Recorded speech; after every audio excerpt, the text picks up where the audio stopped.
Now, our breakfast speaker this morning is Greg Wrightstone, and Greg Wrightstone has written a book called Inconvenient Facts: The Science Al Gore Doesn't Want You to Know. Now, in this book, he proposes doing away with all air transportation, rebuilding all buildings in the country to make them green, and eliminating cow fat. Oh, wait a minute. Scratch that. That's somebody else. Actually, Greg had the opportunity to appear before a House committee. Daryl Metcalf, who's going to be on our next panel, invited him here to Harrisburg to come and talk to his committee. And Greg, being a geologist, did something that drives the left absolutely crazy. He came armed with facts. And he separated fact from fiction. This did, as you can imagine, not go over well with the left or the mainstream media. But Greg has written this book. It's become a bestseller in a number of categories. He even has an app, which of course you can't get, and he'll explain why, because this is an example of left-wing censorship. So without further ado, I would like to ask Greg Wrightstone to come up to the podium. And there he is. Ladies and gentlemen, author Greg Wrightstone. Greg. Yeah, thank you so much. Loman asked me to speak for 10 minutes, and I might go a little bit more than that, but not by much. You have 20. I have 20 now? Yeah, you have 20. Okay, all right, now you tell me. So we'll have to stretch it out a little bit. Before I get in, first thing you wanted me to talk about was how climate change directly affects the citizens of the Commonwealth. We've got a couple really important issues before the Commonwealth right now that will negatively impact all of us. And impact the economy of the Commonwealth significantly and to the worse, not the better. We'll get into that first, but first I want to take a little victory lap just to tell you about what's going on here. I spoke here last year to the Pennsylvania Leadership Conference. It was shortly after the publication of my book, and I've got so many of you out there that have bought the book, have supported me. You've got the app. If you got it before Apple took it down, we'll talk a little bit about that in a moment. But PLC and the attendees have been so supportive of me and my app and the book and my message, and I want to thank you all that have been there. I know we've got many people out there. I can see 10 people that have actually bought 20 or more copies of the book to pass out to people. And just to let you know, we're actually considering turning this book into a textbook for homeschoolers, and I'd like to get, if you have some thoughts about that. I was just on the Blaze TV Thursday morning, and the host there said, I homeschool my children and I use your book as my textbook for the subject because it's so full of facts and information. So I'm empowered by that. We need to get this information out there that's unbiased, unvarnished, not tainted by this climate alarmism, but rather just talk about the science, the facts, and the data. So we published it over a year ago. Recently, we've had some important things going on. We rolled out a smartphone app for the phone. Apple approved it February 1st.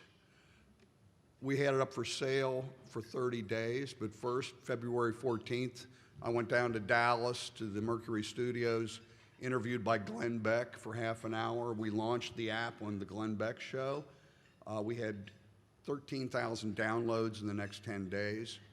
We got notified by Apple shortly after the Glenn Beck Show that we were unapproved for sales. It's not even just extremely rare. They just never take apps down off that have been approved. If you're, they took InfoWars, Alex Jones down.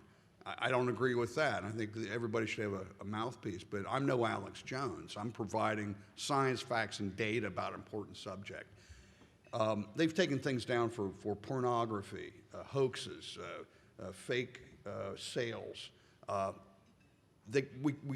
only recently have we found some other conservative apps that have been taken down off the App Store. Now, bear in mind, if you have an iPhone, you can only buy an app for your iPhone. I've got my iPhone in my left-hand pocket here. So you can only, if you have an iPhone, you can only buy it in one place. It's not the App Store. So That's the only place they have a monopoly on the iPhone and any apps that you have on that.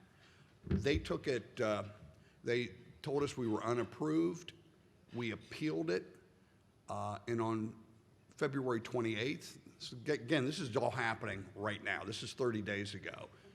February 28th, they removed it from the App Store, took it down. They said that their decision was final, and there's no further appeals that could be done. The reasoning was they said that it lacked compelling content. Well, this thing, if you would go and look on the App Store and go here, pick up my iPhone, if you would Google climate change or global warming and see what kind of apps pass for approved content that's compelling, these things look like failed middle school science fair projects. I mean, poorly formatted, misspelling, no information. My app, as I pick up my Android, looks like the gold standard for climate change apps. Impactful. All 60 inconvenient facts in the book are here. I've created original videos that are actually pretty cool if you want to go and check it out. If you have an iPhone, too bad for you. If you have an Android, you can search for inconvenient facts and go get it. So this thing is, they said it lacked compelling content. The problem wasn't that it lacked compelling content. It was that the content was too compelling. And that we were seeing people taking this information, taking the facts, the science, behind the information that runs counter to the notion of catastrophic man-made warming. You have it in the palm of your hand. That way, if your idiot nephew that's majoring in sustainable development at Penn State Palo Alto is at Easter dinner and he tells you polar bears are going extinct, you can go, oh, wait a minute, little Billy. Oh, here's a chart of 60 years of polar bear population history. And he goes, oh, what's the source for that? And you can click on here, oh, Susan Crockford, the preeminent polar bear expert in the world. Oh, well, that's the power it has. You can have this in the palm of your hands, and you can confront these people. And I've had so many people talk to me about how they've used the app in talking with people. And when I travel around the country, I'm in the airport talking to people about this, and I can pull this out. So in the 1930s, the fascists were burning books in the public square. This, what they've done to me and my app, is the 21st century digital version of those fascists burning in the public square. They're censoring science. They want to shut me up and people like me, anything that runs counter to catastrophic man-made warming. I just testified, like Lohman just talked about, last week, and thank you to Daryl Metcalf, where I know he's out in the audience here, for having me there, chairman of the House Energy Resources Environment Committee, for having me there.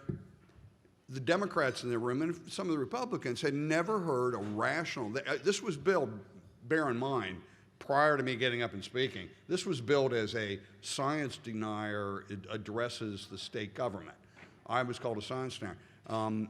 I got up, it was the first time any of these people, I'm pretty sure, had ever heard a rational, science and fact-based presentation of why the warming, and we're in a warming trend, it's been warming for 300 years, why this is primarily naturally driven and why it's not catastrophic.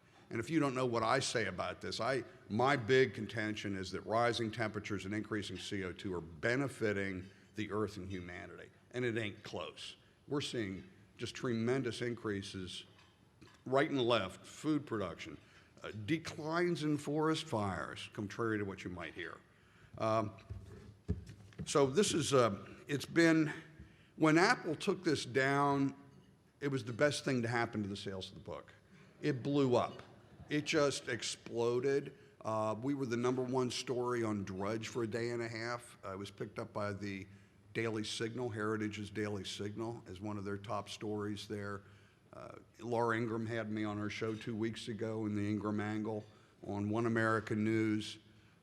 And so thank you, Tim Cook and Apple, a little bit. I want to still get the app up there, but this book, it's published more than a year ago. Sales are skyrocketing. It's exploding. We were the #1 best-selling book in 5 categories on Amazon as recently as 2 weeks ago. We're still up 3 or 4. It's incredible, incredible. No, I've spent zero advertising dollars. It's all word of mouth. It's people saying, wow, you got to go get this book. And it's a lot of the people in this room that are big supporters. I want to thank you all. So this has been tremendous. It's really, it builds me up to think we can do something like this, but it's a tribute to the many of the people in this room. And I will say my primary editor, Gordon Tom, is here, and he made the book really very readable, gifted writer, and a senior fellow at the Health Foundation. Well, let's talk about what's going on in Pennsylvania. Enough about me, my favorite subject.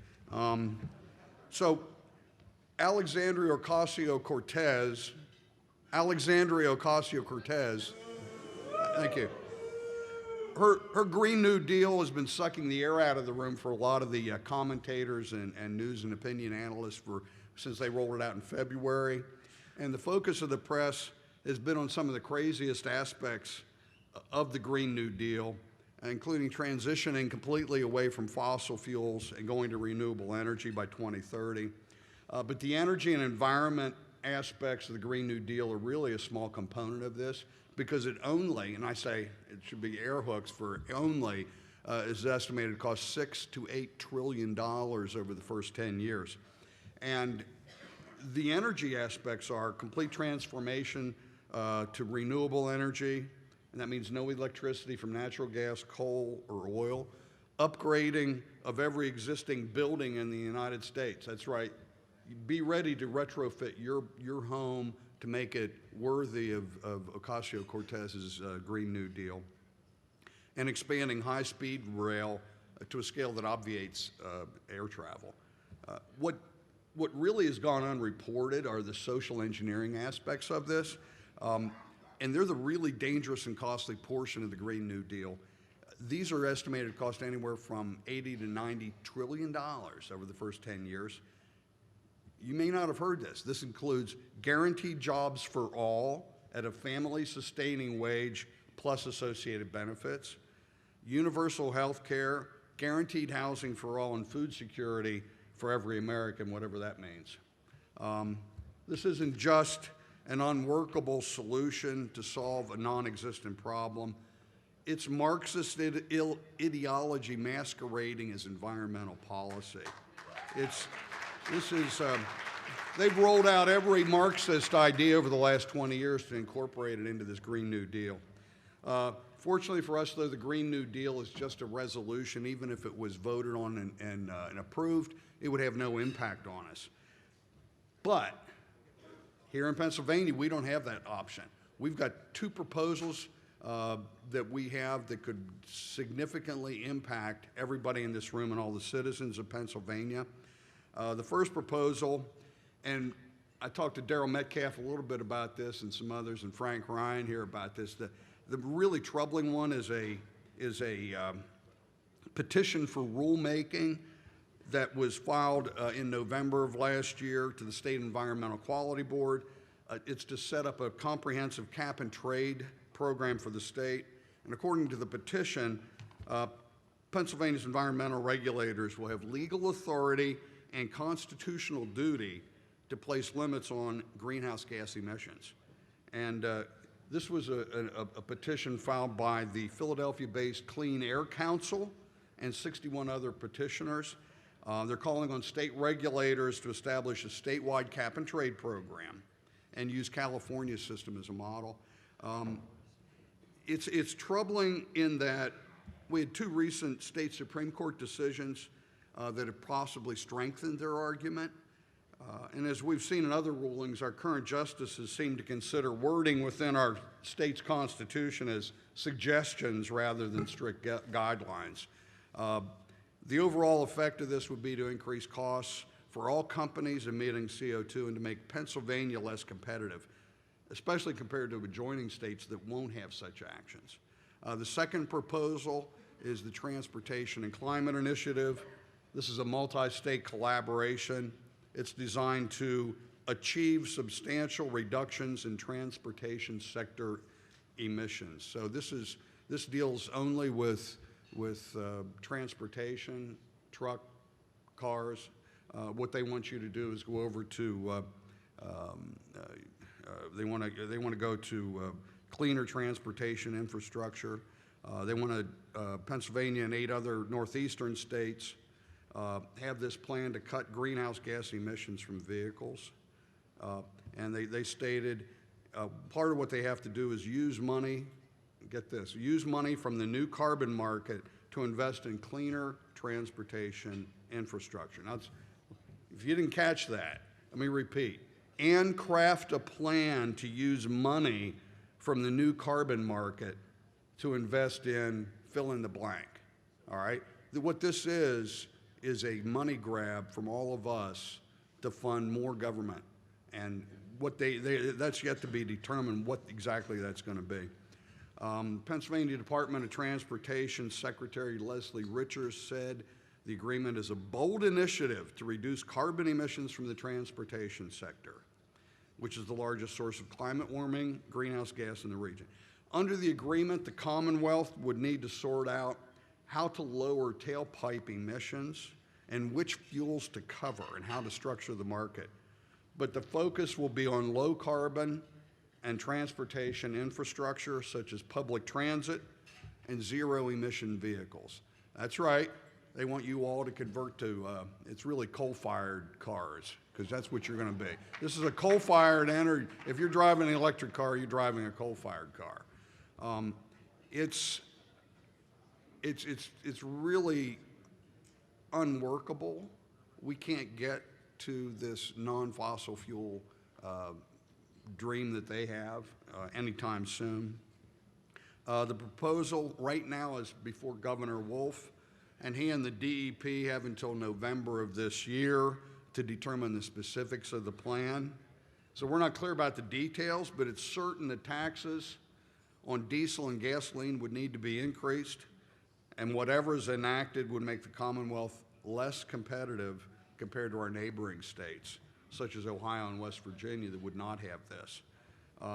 So this is what they're doing here is really an attempt to control the uncontrollable, which is to say the climate of the earth. The governor has apparently bought into this man-made climate apocalypse narrative, hook, line, and sinker. In response to a question, the governor had this to say: "We have a problem with climate change. That's a fact. We've seen that this past year. York County has had more rain. I've gone around the state, Bradford County, York County, Schuylkill County, all over the state, localized flooding. I've never seen this in my lifetime. We're having real problems." Well, I took a look at the NOAA data and information from the EPA on what's actually going on with the rain. It is true, the governor has a point. 2018 was a high precipitation event year. It actually broke records. But if we look at, again, we're confusing weather with climate. What you need to do is put this into the long-term perspective. And if we look at the long-term perspective, we see that really rain and precipitation in the state of Pennsylvania has not been increasing. In the 2018 appears to be an aberration. And I looked at the big rain events over the last 40 years and found they peaked in 1940s and 50s. In the committee hearing, I was asked, well, can you explain the difference between climate or weather and climate? And I said, well, if you're a climate alarmist, if it's March 4th and it's 90 degrees, that's climate. And if you're a climate alarmist and it's 6 degrees on March 4th, that's weather. So, because they always say, well, if it's 90 degrees, that's proof of global warming. But here the governor makes that mistake of conflating weather and short-term events with a long-term plan. These two proposals have negative ramifications for the citizens in the Commonwealth. And because of this, the governor and the legislature should make recommendations that are based on science and facts and not on politically driven and media-driven narrative of an Earth that's spiraling into man-made planetary doom. So I'm going to leave you with that. I see if you don't know and ever heard me talk, I see an Earth that's thriving and prospering. I see that rising temperatures and increasing CO2 are benefiting the earth and humanity, and it ain't close. It is, we're seeing just a prospering and thriving earth, and it's good for us and the planet. Thank you.